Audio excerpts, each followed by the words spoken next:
Ladies and gentleman, GBA ಚುನಾವಣೆಗೆ supreme court ಈ ಹಿಂದೆ ನೀಡಿದಂತಹ ಆದೇಶದಂತೆ ಬೆಂಗಳೂರಿನ ನಾಗರಿಕ ಸಂಸ್ಥೆಗಳ ಚುನಾವಣೆ ಪ್ರಕ್ರಿಯೆಯು ಜೂನ್ 30, 2026 ಒಳಗೆ ಪೂರ್ಣಗೊಳ್ಳಬೇಕು ಅಂತ ಹೇಳಿ ಗಡುವನ್ನ ನೀಡಿತ್ತು.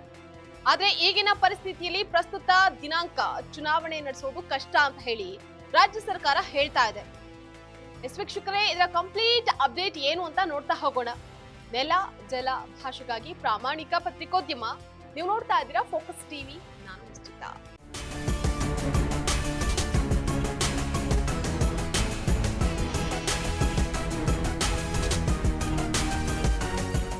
ಕರ್ನಾಟಕ ಸರ್ಕಾರ ಸುಪ್ರೀಂ ಕೋರ್ಟ್ ನಿಗದಿ ಮಾಡಿರುವಂತಹ ಜೂನ್ 30ರ ಗಡುವನ್ನ ಇನ್ನು 3 ತಿಂಗಳು ವಿಸ್ತರಣೆ ಮಾಡುವಂತೆ ವಿನಂತಿಯನ್ನ ಮಾಡಿದೆ.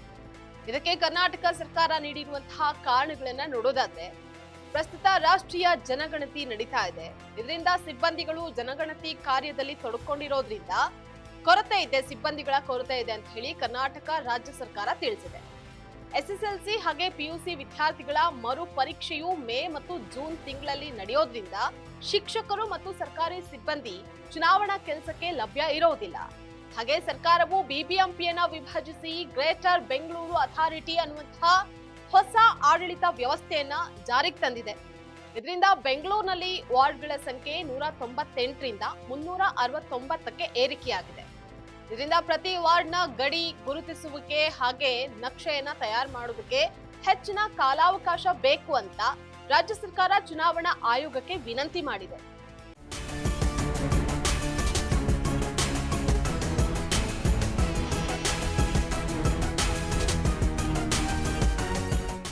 ಮುನ್ನೂರ 69 ವಾರ್ಡ್ಗಳಿಗೂ ಹಿಂದುಳಿದ ವರ್ಗಗಳು ಹಾಗೆ ಎಸ್ಸಿ ಎಸ್ಟಿ ಮತ್ತು ಮಹಿಳೆಯರಿಗೆ ಮೀಸಲಾತಿಯನ್ನ ನಿಗದಿಪಡಿಸೋದಕ್ಕೆ ಕಾಲಾವಕಾಶಗಳು ಬೇಕಾಗುತ್ತೆ ಅಂತ ರಾಜ್ಯ ಸರ್ಕಾರ ತಿಳಿಸಿದೆ.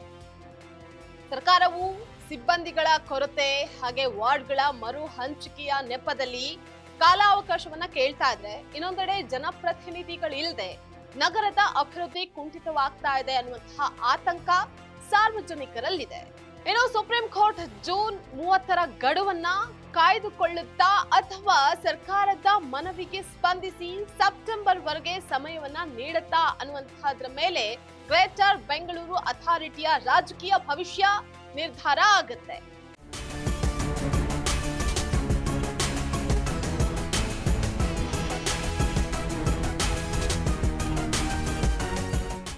ಇದಾಗಿತ್ತು ಇವತ್ತಿನ ಫೋಕಸ್ ಸ್ಪೆಷಲ್ ಸ್ಟೋರಿ.